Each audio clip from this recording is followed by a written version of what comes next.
Harish, the best academy. Good evening everyone. Welcome to the Harish Academy. This is Pratap.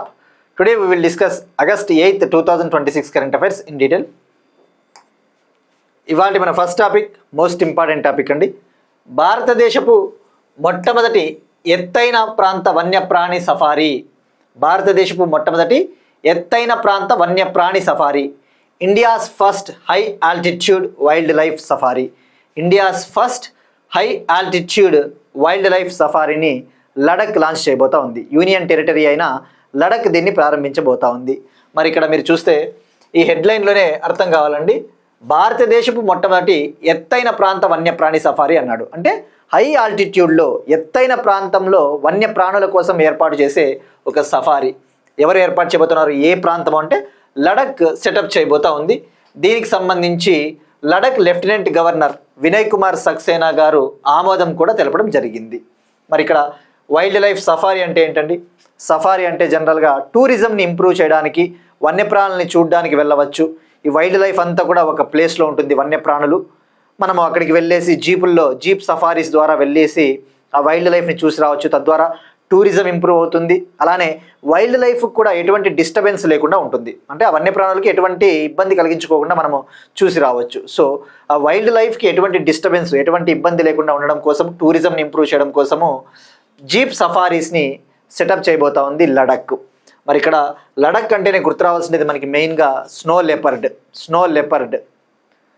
ఈ యొక్క మంచు చిరుత అంటారు కదా, స్నో లెపర్డ్ అంటే మరి ఇదొక ఇంటర్నేషనల్ బిగ్ క్యాట్ అలయన్స్లో ఇదొక ఇంపార్టెంట్ జీవి. మనం డిస్కస్ చేసుకున్నాం. అంతర్జాతీయ పెద్ద పులుల కూటమిలో ఇంటర్నేషనల్ బిగ్ క్యాట్ అలయన్స్ ఏదైతే ఉందో మెయిన్గా seven types of big cat స్పీషీస్ని, 7 రకాల పెద్ద పులుల్ని సంరక్షించడానికి ఇండియా లాంచ్ చేసింది. మరి అందులో స్నో లెపర్డ్ కూడా ఒకటని చెప్పేసి మనం గతంలో లెక్కలేని సార్లు చెప్పుకున్నామండి.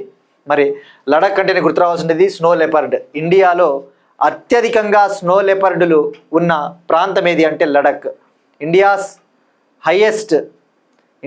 హైయెస్ట్ స్నో లెపర్డ్ పాపులేషన్ ఎక్కడ, ఏ ప్రాంతంలో ఉంది అంటే లడక్. మరి లడక్ అంటేనే గుర్తు రావాల్సినది హెమిస్ నేషనల్ పార్క్. ఆ హెమిస్ నేషనల్ పార్క్లో ఇవి అత్యధికంగా ఉంటాయి, స్నో లెపర్డ్స్. మరి ఇప్పుడు ఈ యొక్క జీప్ సఫారీస్ ద్వారా ఈ హై ఆల్టిట్యూడ్ వైల్డ్ లైఫ్ సఫారీని సెటప్ చేయబోతా ఉంది. ఎక్కడ ఏర్పాటు చేయబోతా ఉన్నారంటే ఈ లడక్లో స్నో లెపర్డ్స్ ఉండే ప్రాంతం కావచ్చు, ఇంపార్టెంట్ బర్డ్ ఏరియాస్, ముఖ్యమైన పక్షుల ప్రాంతాలు ఉంటాయి కదా, అక్కడ దీన్ని ఏర్పాటు చేయబోతా ఉన్నారన్న విషయం మనకి గుర్తుపెట్టుకుంటే సరిపోతుందండి.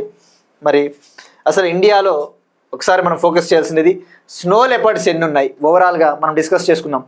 భారతదేశము మొట్టమొదటిసారిగా ఇండియాలో ఉన్న స్నో లెపర్డ్లకు సంబంధించి ఒక రిపోర్ట్ను కూడా విడుదల చేసింది. India's first national assessment of snow leopard population in the country తొలిసారిగా విడుదల చేసింది. మరి దాని ప్రకారం ఇండియాలో 718 స్నో లెపర్డ్స్ ఉన్నాయి. 718 ఉంటే అందులో 477 స్నో లెపర్డ్స్ లడఖ్లో ఉన్నాయి, హైయెస్ట్. మీకు ఇప్పుడు ఇది ఎన్విరాన్మెంట్ బయోడైవర్సిటీ టాపిక్ కూడా కవర్ అవుతుందండి ఇది. మరి సెకండ్ ప్లేస్లో ఏది ఉంది, ఉత్తరాఖండ్లో 124 స్నో లెపర్డ్స్ ఉన్నాయి, సెకండ్ ప్లేస్. థర్డ్ వచ్చేసి హిమాచల్ ప్రదేశ్ 51 ఉన్నాయి. ఫస్ట్ ఏది లడక్ 477 ఉన్నాయి. నెక్స్ట్ ప్లేస్ ఉత్తరాఖండ్ 124 ఉన్నాయి. థర్డ్ ప్లేస్ హిమాచల్ ప్రదేశ్ 51 ఉన్నాయన్న విషయం గుర్తుపెట్టుకోండి. Ladakh first, second Uttarakhand, third Himachal Pradesh. తప్పకుండా ఈ టాప్ 3 గుర్తుంచుకుంటే సరిపోతుంది.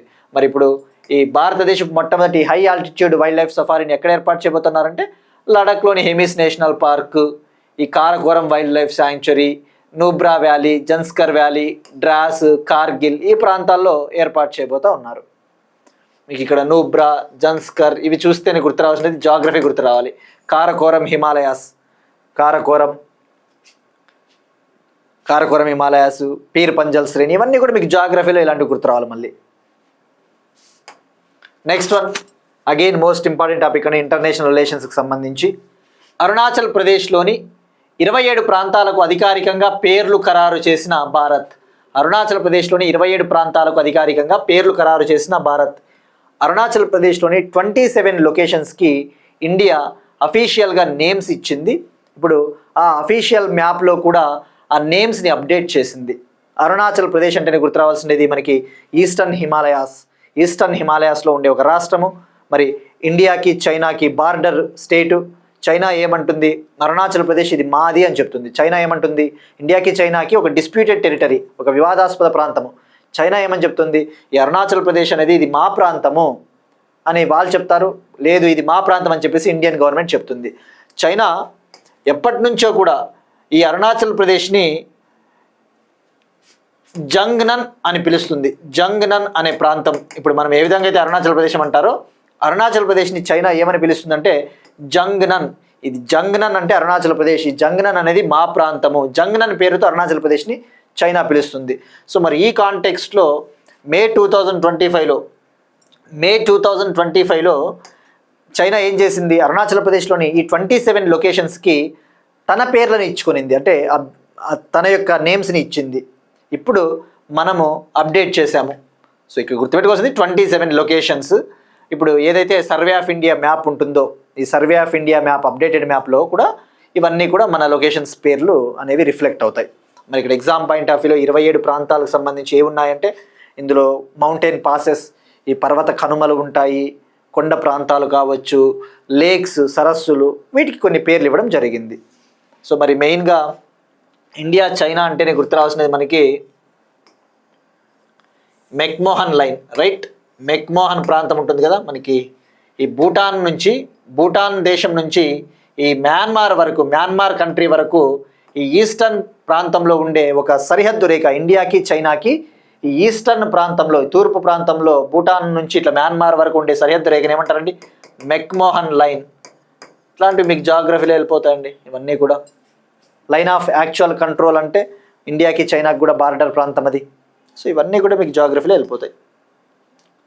సో గుర్తుపెట్టుకోండి, అరుణాచల్ ప్రదేశ్ని చైనా ఏమని పిలుస్తుందంటే జంగ్నన్. సో ఇవంతా కూడా మీకు మెక్మోహన్ లైన్, ఇది ఇలా ఉంటుంది మెక్మోహన్ లైన్. ఇక్కడ చూస్తే మీరు మెయిన్గా కొన్ని వ్యాలీస్ ఉంటాయి, ఈ జాగ్రఫీలో వెళ్ళిపోతాయండి. మీకు మ్యాచ్ ద ఫాలోయింగ్లో రాసుకోండి. దిబాంగ్ వ్యాలీ అంటే అరుణాచల్ ప్రదేశ్, లాంగ్జూ పాస్ అరుణాచల్ ప్రదేశ్, ఇట్లాంటివి వెళ్ళిపోతాయి.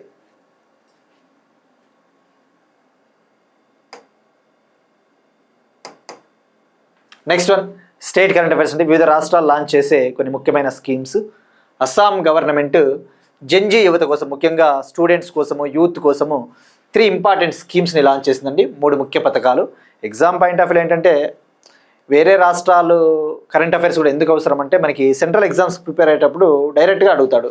ఫర్ ఎగ్జాంపుల్ సిక్యార్థి సహాయక్ ప్రయాస్ అనే ఒక పథకాన్ని ఇటీవల ఒక రాష్ట్రం లాంచ్ చేసింది, ఏ రాష్ట్రం లాంచ్ చేసింది అంటాడు. అందులో మనము ఒక పాయింట్ తెలుసుకుంటే సరిపోతుంది. సో అస్సాం గవర్నమెంట్ ముఖ్యంగా జెన్జీ యూత్ కోసము, స్టూడెంట్స్ కోసము 3 స్కీమ్స్ని లాంచ్ చేసిందండి. ఆ స్కీమ్స్ తెలుసుకుందాం.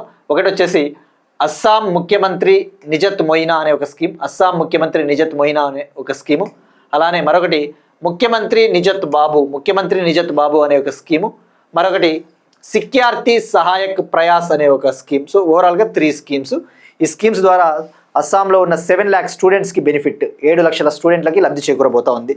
మరి ఫస్ట్ మనం అది తెలుసుకుందామండి. ముఖ్యమంత్రి నిజత్ మొయినా స్కీమ్ ఏంటి అంటే ఇది మహిళా విద్యార్థినులకు ఆర్థిక సహాయాన్ని అందించే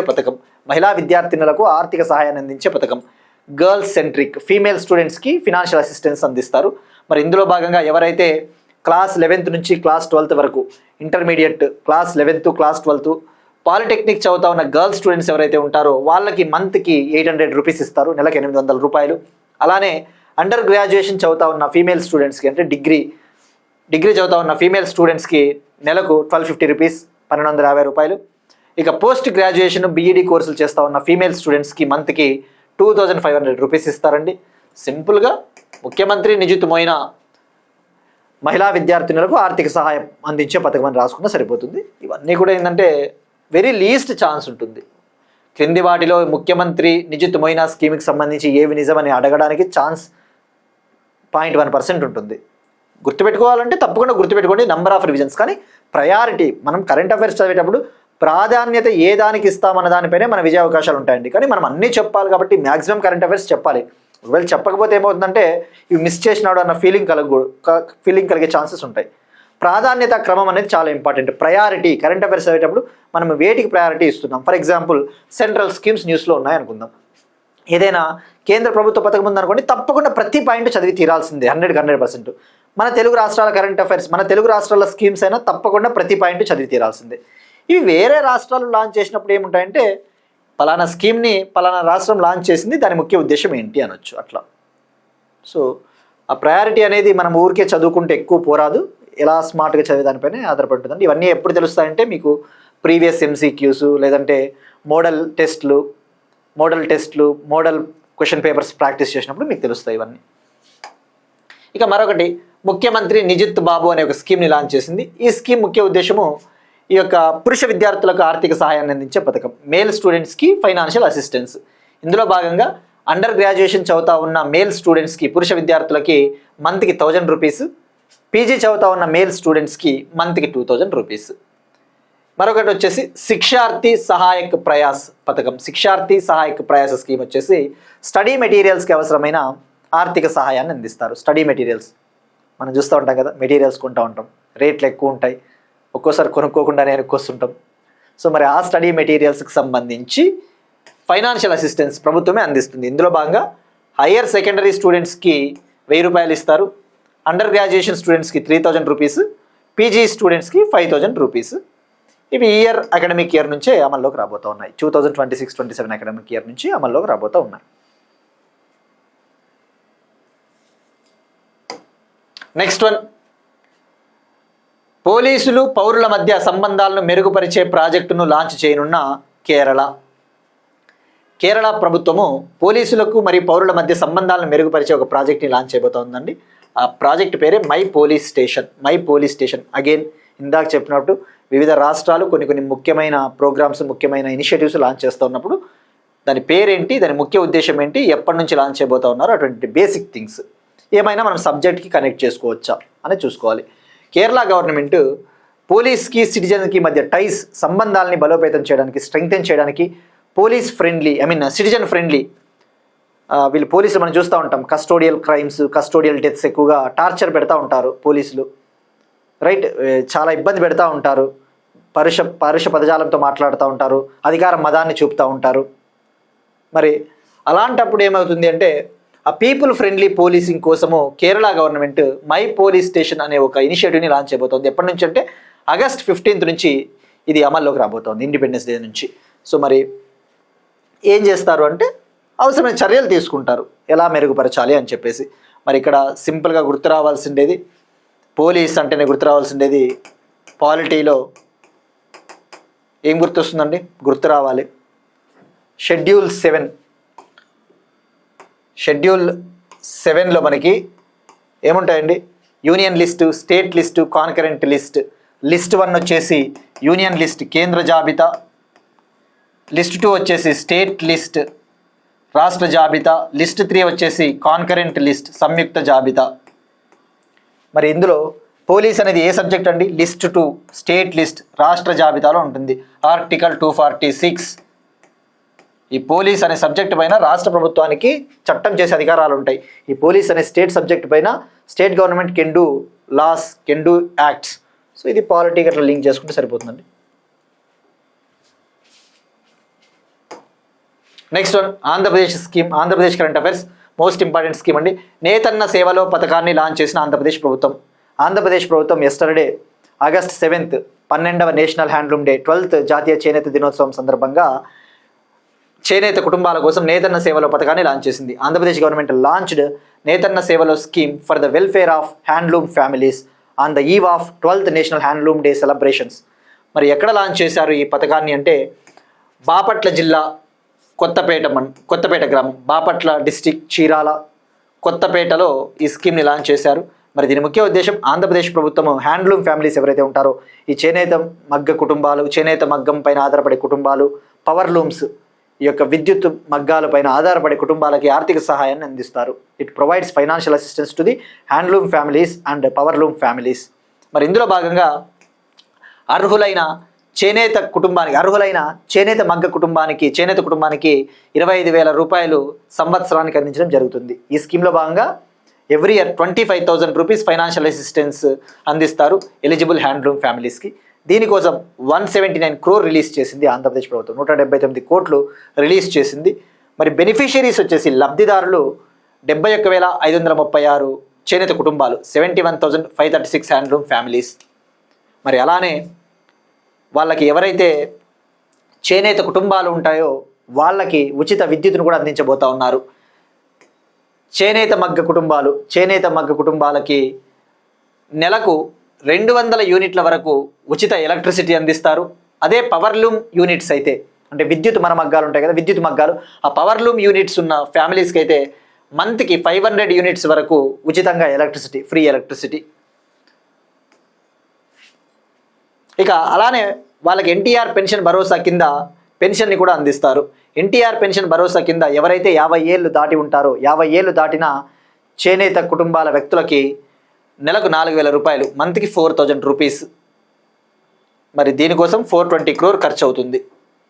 మరి ఇంకా ఏం చేయబోతా ఉంది ఆంధ్రప్రదేశ్ ప్రభుత్వం అంటే, అమరావతిలో చేనేత మరియు హస్తకళల మ్యూజియంని కూడా ఏర్పాటు చేయబోతోంది. ఇది మోస్ట్ ఇంపార్టెంట్ పాయింట్. అమరావతిలోని శాఖమూరులో హ్యాండ్లూమ్ అండ్ హ్యాండీక్రాఫ్ట్స్ మ్యూజియంని కూడా సెటప్ చేయబోతా ఉంది. అలానే విశాఖపట్నంలో 4,200 కోట్లతో ఒక సుస్థిర టెక్స్టైల్ రీసైక్లింగ్ యూనిట్ని కూడా ఏర్పాటు చేయబోతోంది. విశాఖపట్నంలో 4,200 crore సస్టైనబుల్ టెక్స్టైల్ రీసైక్లింగ్ యూనిట్ని కూడా సెటప్ చేయబోతా ఉంది ఏపీ గవర్నమెంట్. సో ఇక్కడ ఆస్పిరెంట్స్ కన్ఫ్యూజ్ అవద్దండి. నేతన్న సేవలో పథకం స్కీమ్ వచ్చేసి 25,000. కొంతమంది ఆస్పిరెంట్స్ 24,000 అని చెప్పేసి కూడా కన్ఫ్యూజ్ అయ్యారండి. తప్పది, 25,000. నెక్స్ట్ వన్, సరిహద్దుల సమీపంలోని పునరుత్పాదక ప్రాజెక్టులకు హోం వ్యవహారాల మంత్రిత్వ శాఖ, రక్షణ శాఖ ఆమోదం తప్పనిసరి.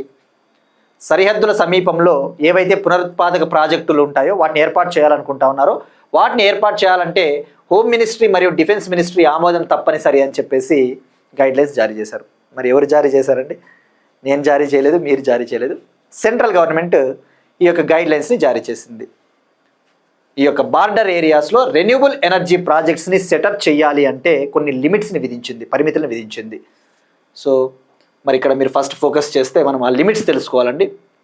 ఈ యొక్క బార్డర్ ఏరియాస్ ఏవైతే ఉంటాయో, ఇంటర్నేషనల్ బార్డర్ లైన్ కావచ్చు, లైన్ ఆఫ్ యాక్చువల్ కంట్రోల్ పరిధిలో 1 కిలోమీటర్ వరకు ఎటువంటి రెన్యూబుల్ ఎనర్జీ ప్రాజెక్ట్ని ఏర్పాటు చేయకూడదు, సెటప్ చేయకూడదు అని చెప్పేసి చెప్పింది. ఈ యొక్క ఇంటర్నేషనల్ బార్డర్, ఈ బార్డర్ ఏదైతే ఉందో ఆ బార్డర్కి వితిన్ 1 కిలోమీటర్లో, 1 కిలోమీటర్ లోపు ఎటువంటి రెన్యూబుల్ ఎనర్జీ ప్రాజెక్ట్ని ఏర్పాటు చేయకూడదని చెప్పేసి చెప్పింది. మరి ఎందుకు చెప్పిందంటే నేషనల్ సెక్యూరిటీ, జాతీయ భద్రతను దృష్టిలో ఉంచుకొని. ఎవరు ఈ గైడ్లైన్స్ని జారీ చేశారంటే ministry of home affairs, home మంత్రిత్వ శాఖ. అలానే ఇంకా కొన్ని చెప్పింది. ఇంకా ఏం కండిషన్స్ అంటే 1 నుంచి 20 కిలోమీటర్ల పరిధిలో ఒక రెన్యూబుల్ ఎనర్జీ ప్రాజెక్ట్ని ఏర్పాటు చేయాలి అంటే రక్షణ మంత్రిత్వ శాఖ నుంచి నో అబ్జెక్షన్ సర్టిఫికేట్ అనేది తప్పనిసరి. అలానే హోం మంత్రిత్వ శాఖ సెక్యూరిటీ క్లియరెన్స్ కూడా ఇవ్వాలి. 1 నుంచి 20 కిలోమీటర్స్, 1 నుంచి 20 కిలోమీటర్ల లోపు ఏదైనా ఒక రెన్యూబుల్ ఎనర్జీ ప్రాజెక్ట్ని సెటప్ చేయాలి అంటే defence ministry no objection certificate తప్పనిసరిగా ఇవ్వాలి. అలానే హోమ్ మినిస్ట్రీ కూడా సెక్యూరిటీ క్లియరెన్స్ ఇవ్వాలి. ఇక 50 కిలోమీటర్ల లోపు ఒక రెన్యూబుల్ ప్రాజెక్టును ఏర్పాటు చేయాలి అంటే హోమ్ మినిస్ట్రీ తప్పకుండా సెక్యూరిటీ క్లియరెన్స్ ఇవ్వాలి. వితిన్ 50 కిలోమీటర్స్లో రెన్యూబుల్ ఎనర్జీ ప్రాజెక్ట్ని సెటప్ చేయాలి అంటే హోమ్ అఫైర్స్ మినిస్ట్రీ తప్పనిసరిగా సెక్యూరిటీ క్లియరెన్స్ ఇవ్వాలి. ఈ 3 పాయింట్లు చాలా ఇంపార్టెంట్. ఇక 1 కిలోమీటర్ పరిధిలోపు అయితే ఎటువంటి రెన్యూబుల్ ఎనర్జీ ప్రాజెక్ట్ని ఏర్పాటు చేయకూడదు. ఇవి చాలా ఇంపార్టెంట్ అండి. మరి ఇక్కడ ఎగ్జామ్ పాయింట్ ఆఫ్ వ్యూ ఇంకా ఏమని చెప్పింది ముఖ్యంగా ఈ బార్డర్ ఏరియాస్లో రెన్యూబుల్ ఎనర్జీ ప్రాజెక్ట్స్ని చేపడతారు కదా, ఏర్పాటు చేస్తారు కదా, వాటి కోసము స్టాఫ్ అవసరం, ఇంజనీర్లు స్టాఫ్ అవసరము. మరి ఆ ఇంజనీర్లు స్టాఫ్ పాకిస్తాను, బంగ్లాదేశ్, చైనాకు చెందిన ఇంజనీర్లను స్టాఫ్లను మీరు ఉపయోగించుకోవద్దు, వాళ్ళని ఉద్యోగంలోకి తీసుకోవద్దని చెప్పేసి హోంమంత్రిత్వ శాఖ గైడ్లైన్స్ జారీ చేసింది. ఈ రెన్యూబుల్ ఎనర్జీ ప్రాజెక్ట్స్, ఈ బార్డర్ ఏరియాస్లో రెన్యూబుల్ ఎనర్జీ ప్రాజెక్ట్స్ ఎవరైతే సెటప్ చేస్తారో వాళ్ళు పాకిస్తాన్, చైనా, బంగ్లాదేశ్కు చెందిన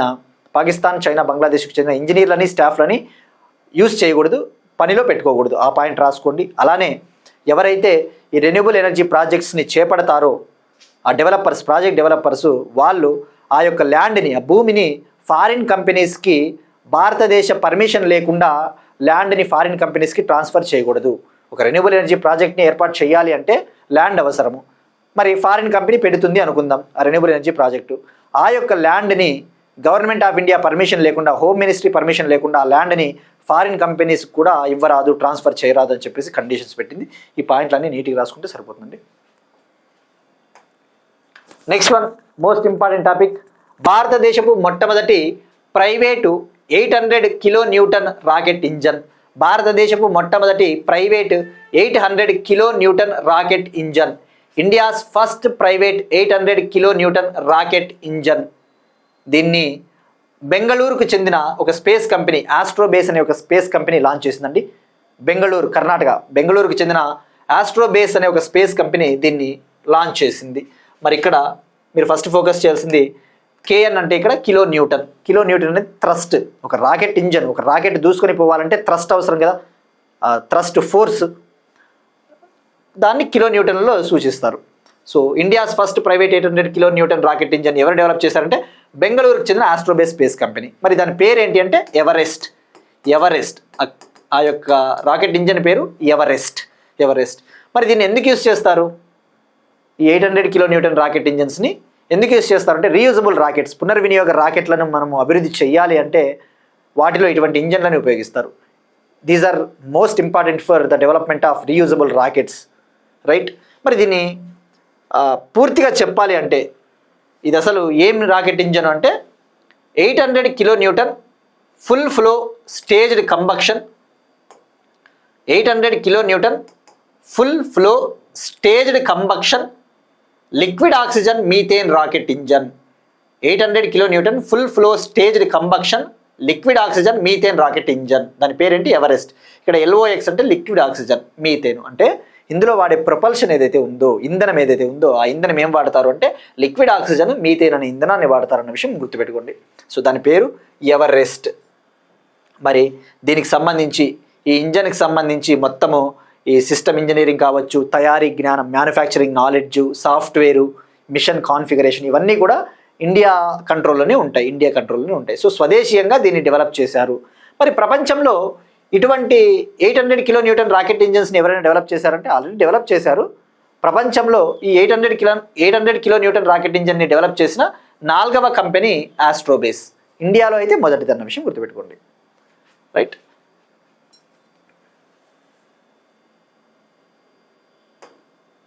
next one most important topic అండి. S&T సైన్స్ అండ్ టెక్నాలజీకి సంబంధించి ఇలాంటి టాపిక్స్ చాలా ఇంపార్టెంట్. బాస్ స్కామ్ అనేది వార్తల్లో ఉందండి. మరి ఈ బాస్ స్కామ్కి సంబంధించి Indian cyber crime coordination centre I4C హెచ్చరికలు జారీ చేసింది. ఎవరికి జారీ చేసింది అంటే మనకి కాదు, సిఇఓలకి, కంపెనీ సిఇఓలకి, ఫైనాన్షియల్ డైరెక్టర్స్కి, ఆర్థిక డైరెక్టర్లు ఉంటారు కదా, ఫైనాన్షియల్ డైరెక్టర్స్, పెద్ద పెద్ద కంపెనీల ఓనర్లు, సిఇఓలకి Indian cyber crime coordination centre హెచ్చరికలు, వార్నింగ్ జారీ చేసింది. మరి ఏంటిది? Boss scam. పేరులోనే ఉంది స్కాము. ఇది ఒక మోసము. మరి ఏం మోసము? Cyber crime, cyber fraud. ఇది ఒక సైబర్ ఫ్రాడ్. బాస్ స్కామ్ అనేది ఒక సైబర్ ఫ్రాడ్. మరి సైబర్ ఫ్రాడ్ దీన్నే CEO ఇంపర్సనేషన్ ఫ్రాడ్ అని కూడా పిలుస్తారు. CEO ఇంపర్సనేషన్ ఫ్రాడ్ అంటే పేర్లో ఉంది. బాస్ స్కామ్ అంటే వీళ్ళు ఈ యొక్క కంపెనీ డైరెక్టర్లు ఉంటారు కదా, కంపెనీ డైరెక్టర్లు, కంపెనీ సిఇఓలకు సంబంధించిన అఫీషియల్ వాట్సాప్ అకౌంట్స్ ఏవైతే ఉంటాయో అఫీషియల్ వాట్సాప్ అకౌంట్స్ని హైజాక్ చేస్తారు. ఎవరు? సైబర్ క్రిమినల్స్ హ్యాక్ చేస్తారు. ఆ కంపెనీ డైరెక్టర్లు, ఆ కంపెనీ సిఇఓల అఫీషియల్ వాట్సాప్ అకౌంట్స్ని ఈ సైబర్ క్రిమినల్స్ హ్యాక్ చేసేసి ఏం చేస్తారు? ఆ కంపెనీ ఉద్యోగులకి ఇలా చెప్తారు, మేము ఈ కంపెనీ సిఇఓ మాట్లాడుతూ ఉన్నాను, మీరు ఈ ఫండ్స్ని, ఈ నిధుల్ని ఈ అకౌంట్స్కి ట్రాన్స్ఫర్ చేయండి అని చెప్పేసి అట్లా మాయ చేస్తారు, రైట్. అంటే దిస్ నథింగ్ బట్ ఆ యొక్క కంపెనీ ఫండ్స్ని దోచుకోవడం అంతే. ఇల్లీగల్ బ్యాంక్ అకౌంట్స్లోకి ట్రాన్స్ఫర్ చేయించుకుంటారు. So boss scam is a scam where cyber criminals they will pose themselves as a company CEOs. మేము కంపెనీ సిఇఓలు, కంపెనీ డైరెక్టర్లు అని చెప్పేసి అట్లా మోసం చేస్తారు కంపెనీ ఉద్యోగుల్ని. తద్వారా ఆ యొక్క కంపెనీ ఫండ్స్ అనేవి malicious bank accounts, fraud bank అకౌంట్స్లోకి ట్రాన్స్ఫర్ అవుతాయి. So boss scam. మరి ఎట్లా వాళ్ళు హైజాక్ చేస్తారు వాట్సాప్ అకౌంట్స్ అంటే జిప్ ఫైల్స్ చాలా డేంజర్ అండి. జిప్ ఫైల్స్ ఇవి డేంజరస్ ఫైల్స్, ఇవి హార్మ్ఫుల్, ఇవి జిప్ ఫైల్స్ని ఇన్స్టాల్ చేసుకోరాదు. జిప్ ఫైల్స్ ద్వారా లైక్ వాళ్ళు ఆ యొక్క ఫండ్స్ని ట్రాన్స్ఫర్ చేయించుకుంటారు. Boss scam. మరి ఇప్పుడు Indian cyber crime coordination centre హెచ్చరికలు జారీ చేసింది. ఇది I4C ఏ మంత్రిత్వ శాఖ కింద ఉంటుందండి? Ministry of home affairs. మరి ఈ బాస్ స్కామ్కి సంబంధించి ఇటువంటి కేసెస్ ఈ మధ్యన హర్యానా, రాజస్థాన్ లాంటి రాష్ట్రాల్లో పెరుగుతూ ఉన్నాయి. దీన్నే ఎలా వాళ్ళు ఏ విధంగా వాట్సాప్ని హైజాక్ చేస్తారంటే కొన్ని మ్యాలీషియస్ అకౌంట్స్ ద్వారా, మ్యాలీషియస్ అకౌంట్స్ అంటే fraud accounts, statement of account, MCA, కొన్ని ఇటువంటి మ్యాలీషియస్ అకౌంట్స్ ద్వారా వాళ్ళు ఫండ్స్ని ట్రాన్స్ఫర్ చేయించుకుంటారు. సింపుల్గా గుర్తుపెట్టుకోండి, బాస్ స్కామ్. డిజిటల్ అరెస్ట్ మనం చూసాం, డిజిటల్ అరెస్ట్ గురించి కూడా డిస్కస్ చేసుకున్నాం గతంలో.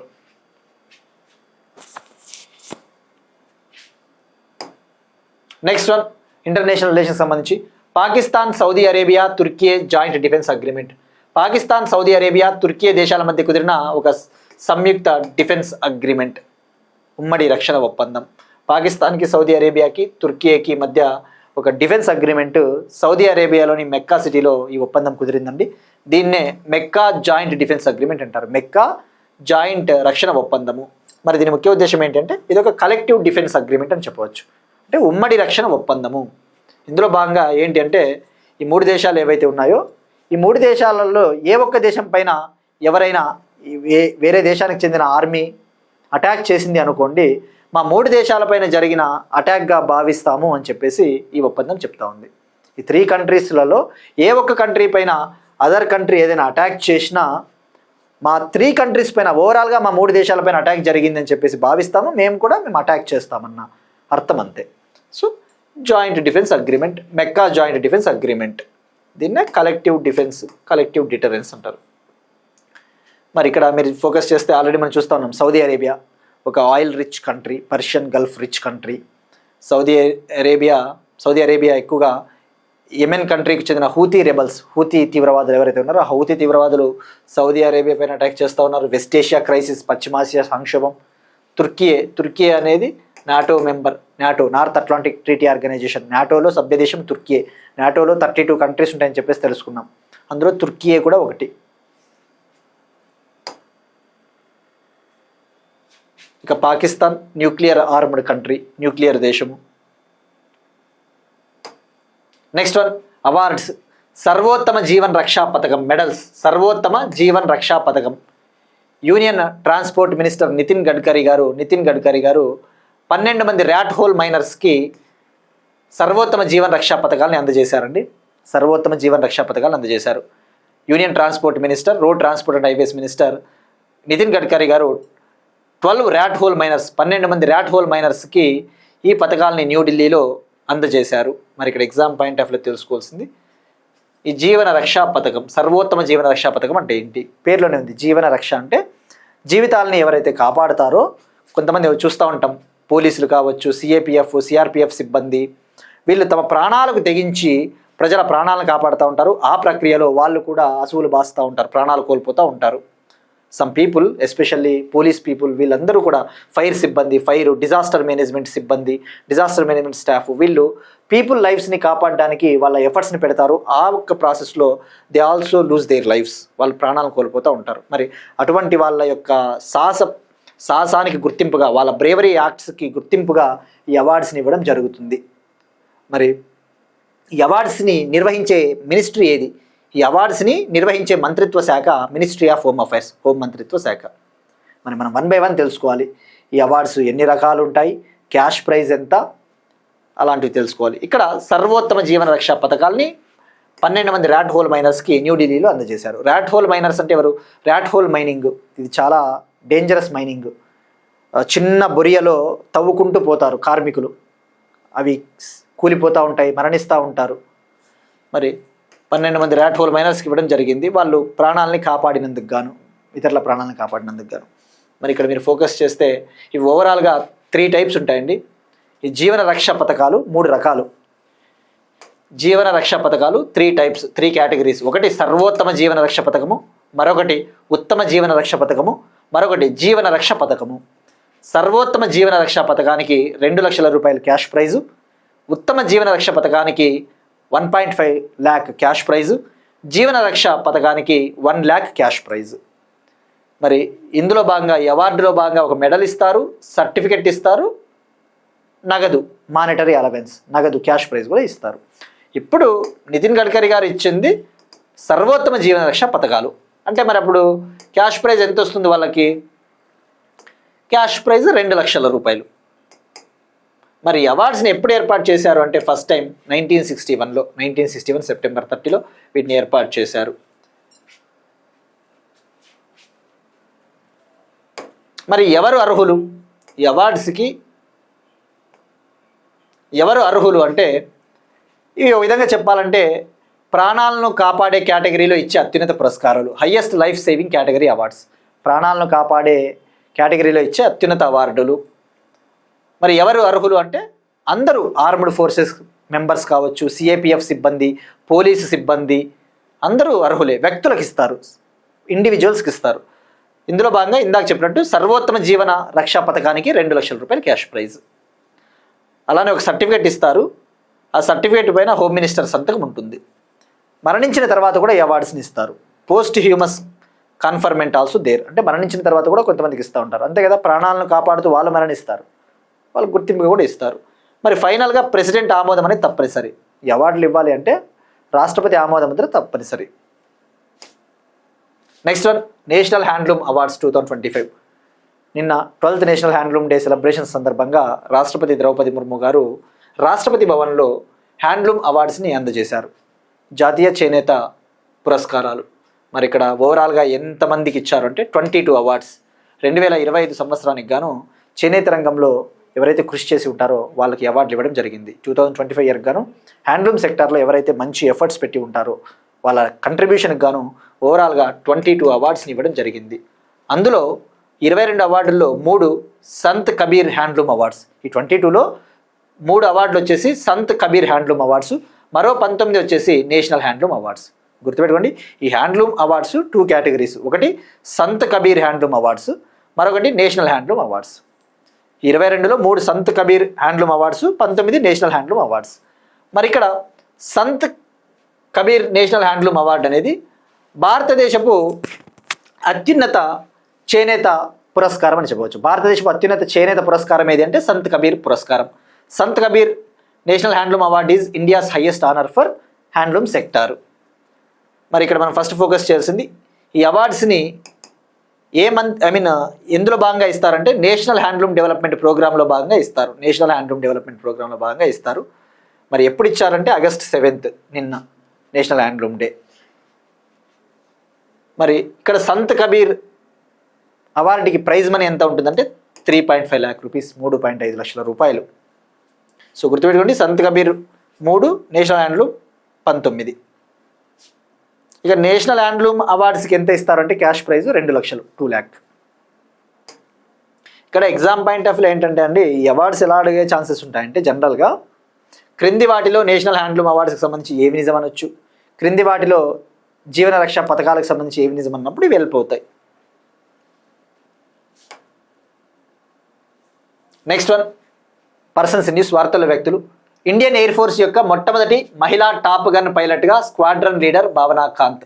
ఇండియన్ ఎయిర్ ఫోర్స్ యొక్క మొట్టమొదటి మహిళా టాప్ గన్ పైలట్గా స్క్వాడ్రన్ లీడర్ భావనా కాంత్. ఇండియన్ ఎయిర్ ఫోర్స్ యొక్క ఫస్ట్ ఉమెన్ టాప్ గన్ పైలట్గా భావనా కాంత్ ఈమె రికార్డు సృష్టించారండి. ఈమె ఇండియన్ ఎయిర్ ఫోర్స్కి చెందిన ఒక పైలట్. ఈమె బీహార్ రాష్ట్రంలో జన్మించింది, బీహార్ రాష్ట్రానికి చెందిన ఆమె. మరి ఇక్కడ ఏంటి అసలు ఇది ఇండియన్ ఎయిర్ ఫోర్స్ యొక్క మొట్టమొదటి మహిళా టాప్ గన్ పైలట్ అంటే ఏంటి? ఇండియన్ ఎయిర్ ఫోర్స్కి చెందిన పైలట్స్ ఎవరైతే ఉంటారో వాళ్ళకి ఒక ఫైటర్ కంబాట్ లీడర్ కోర్స్ని అందిస్తారు. అంటే ఈ యొక్క యుద్ధ విమానాలు అటువంటి వాటిని నడపడానికి అవసరమైన కోర్స్ని అందిస్తారు. మరి ఆ కోర్స్ని విజయవంతంగా పూర్తి చేసిన తొలి IAF మహిళా ఫైటర్ పైలట్ ఈమె. మధ్యప్రదేశ్లోని గ్వాలియర్లోని tactics and air combat development ఎస్టాబ్లిష్మెంట్లో, మధ్యప్రదేశ్లోని గ్వాలియర్లోని tactics and air combat development ఎస్టాబ్లిష్మెంట్లో ఫైటర్ కంబాట్ లీడర్ కోర్స్ని సక్సెస్ఫుల్గా కంప్లీట్ చేసింది. ఈ కోర్స్ని సక్సెస్ఫుల్గా కంప్లీట్ చేసిన ఫస్ట్ IAF ఉమెన్ పైలట్. ఈ కోర్సు 20 weeks ఉంటుందండి, 20 వారాల పాటు ఈ కోర్సు ఉంటుంది. మరి ఈమె మరొక రికార్డు కూడా గతంలో సృష్టించింది. ఈమె 2016లో ఇండియన్ ఎయిర్ ఫోర్స్లో జాయిన్ అయిందండి. ఈమె భారతదేశపు మొట్టమొదటి మహిళా ఫైటర్ పైలట్ల బృందంలో ఈమె సభ్యురాలు. India's first batch of women fighter పైలట్స్లో ఈమె మెంబరు. భారతదేశపు మొట్టమొదటి మహిళా ఫైటర్ పైలట్ల బృందంలో 3 ఉన్నారు. అందులో ఒకరు అవని చతుర్వేది, మరొకరు మోహనా సింగ్, మరొకరు Bhawana Kanth. Next one, sports అండి. 2026 Saint Louis rapid and blitz టైటిల్ను గెలుచుకున్న grandmaster R Praggnanandhaa. Saint Louis rapid and blitz టైటిల్ను గెలుచుకున్న Indian chess grandmaster Praggnanandhaa 2026. మరి టోర్నమెంట్ ఎక్కడ జరిగిందంటే అమెరికాలోని సెయింట్ లూయిస్ సిటీలో జరిగిందండి. ఈ టోర్నమెంట్ని ప్రజ్ఞానంద విన్ అయ్యాడు. ఉజ్బెకిస్తాన్కు చెందిన జవకిర్ సిండరోవ్ కంటే అగ్రస్థానంలో నిలిచాడు. ఉజ్బెకిస్తాన్కు చెందిన మరో చెస్ ప్లేయర్ జవకిర్ సిండరోవ్ సెకండ్ ప్లేస్లో నిలిచాడు. మరి క్యాష్ ప్రైజ్ ఎంత ఇచ్చారు అంటే $50,000 $50,000 అమెరికన్ డాలర్లు. ఇక ఇవాళ క్వశ్చన్ అండి, మనం గతంలో డిస్కస్ చేసిన టాపికే మిషన్ క్లౌడెడ్ లెపర్డ్. ఇటీవల మనం డిస్కస్ చేసుకున్నాం. దీన్ని లాంచ్ చేసిన మినిస్ట్రీ ఏది, లాంచ్ చేసిన స్టేట్ ఏది? ఇక నేను అడిగిన క్వశ్చన్, డామియట్టా పోర్ట్ ఎక్కడ ఉంది అంటే ఈజిప్ట్లో ఉంటుందండి. మనం డిస్కస్ చేసుకున్నాం, ఈజిప్ట్లో ఉంటుంది. మెడిటేరియనియన్ సీ పోర్ట్ అని చెప్పవచ్చు, మధ్యధరా సముద్రం పోర్ట్. ఇక నిన్న టాపిక్లో చిన్న టైపింగ్ మిస్టేక్ జరిగిందండి, అది క్లారిటీ ఇవ్వదలుచుకున్నాను. నిన్న మనము గోబర్ధన్ స్కీమ్ గురించి డిస్కస్ చేసుకున్నాం. గోబర్ధన్ స్కీమ్కి కేంద్ర కేబినెట్ ఆమోదం తెలిపింది అని చెప్పేసి ఇక్కడ చిన్న టైపింగ్ మిస్టేక్ జరిగిందండి. ఈ గోబర్ధన్ స్కీమ్కి ఓవరాల్గా కేటాయించిన బడ్జెట్ 23,731 crore, 23,731 కోట్లు పిఐబి. అయితే నేను టైపింగ్లో ఆ 3ని ఇటు పెట్టాను, ఈ 7ని ఇటు పెట్టాను. సో 23,371 కాదు, 23,731 crore ఇది ఉందే, ఇది అఫీషియల్. ఇక్కడ జస్ట్ ఆ 3ని అక్కడ పెట్టాలి, 7ని ఇక్కడ పెట్టాలి. చిన్న టైపింగ్ మిస్టేక్ జరిగిందండి. ఏదైనా అలాంటి ఏమైనా మిస్టేక్స్ ఉంటే మాత్రం నేను తప్పకుండా నెక్స్ట్ రోజు గల రెక్టిఫై చేసుకుంటానండి. ఏమైనా చిన్న చిన్న మిస్టేక్లు జరిగినా తప్పనిసరిగా నేను రెక్టిఫై చేసుకుంటాను. సో ఇదండి. That's it. These are today's current affairs. We'll meet you again tomorrow and thank you everyone.